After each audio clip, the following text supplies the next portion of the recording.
The meeting was moved to North Underground Lecture Halls. Okay. And because there were too many people who were interested in participating, the meeting was to discuss the implications of the budgetary cuts that the UN administration is introducing. And it was the first opportunity, perhaps, for the Faculty Senate to raise their concerns and ask their questions about the implications of these budgetary cuts. Mm-hmm. One of the issues that was very important that was mentioned was that there are numbers being shown, in terms of, how many positions and so on and so forth. And the number that the administration has given is 201, 52 faculty positions and 149 staff positions. However, it became very clear that 201 cuts are not cuts to individuals, 201 FTEs. And there's a huge difference between FTE and individuals, because 201 FTE will definitely translate into more than 300, and maybe, in the 300 range, some people suggested maybe up to 400 head count in terms of cuts of individuals, both in staff and the faculty. So what was, how was this received? I know that it was quite apparent during the president's original presentation last week. There was audible gasps, and I know there was quite a bit of harsh questioning of President Engstrom after that meeting was over. So the cuts, as you mentioned, were actually worse than were anticipated. They are worse, and I think one of the saddest part of today's discussion was it became very clear that the administration does not actually have an exit strategy and does not really have a concrete solution to the problems we are confronting. They are hoping and they're praying that the numbers might turn around, but there was no indication that there is an actual policy in place to turn this around and to reverse the process. And in fact, somebody did ask the president whether he thought that the next group to be cut would be tenure track and in fact maybe tenured faculty. And he said it very clearly that he could not promise that it would not be. So my expectation is that the cuts will become deeper because the numbers do not look better for spring, and it seems that the decline will continue into next year, which would only bring us back together again to discuss the same issues because it doesn't seem that there is any solution on the horizon. Now, was President Engstrom there at the meeting today? He was at the meeting himself, and he answered most of the questions. Yes. Oh, all right. So now, was this an opportunity for people to present a vote of no confidence, or would that come at a different time, or was that even brought up?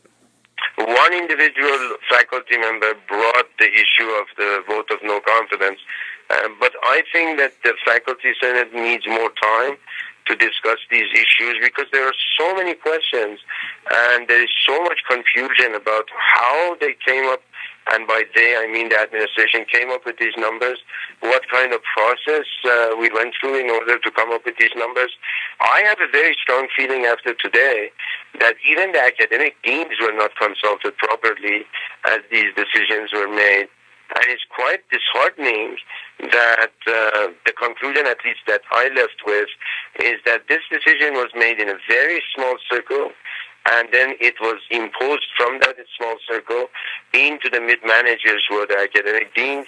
And the academic deans themselves don't know at this point how many positions they have to cut in order to balance their budget.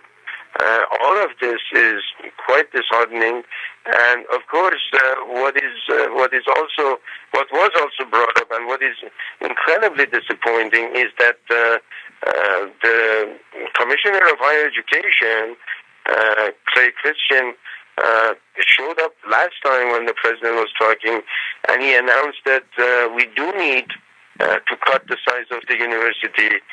He has never talked to the faculty senate. He has never consulted any institution or any component of the faculty governance, and I have no idea how he can come to us and order us, really, by edict, to actually downsize, the university without any justification. And this is extremely disheartening, and I think there are some faculty members who, for the first time, are speaking about the possibility of approaching Governor Bullock directly, because it doesn't seem that the Board of Regents and the Commissioner of Higher Education understand the crisis that we are confronting today. All right. So as the meeting drew to a close, what were the conclusions by the people that were there? There was really no real conclusion, no concrete conclusion.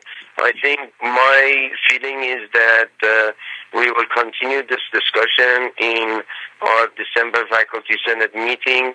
I do think that many of my colleagues, at least what they expressed to me, was that they felt very depressed, very sad, extremely demoralized, and they didn't really get a sense that the administration knows how to get out of this hole. And unfortunately, there was no communication in terms of how we can all work together to resolve this issue. The administration uses always the sort of analogy that is a family.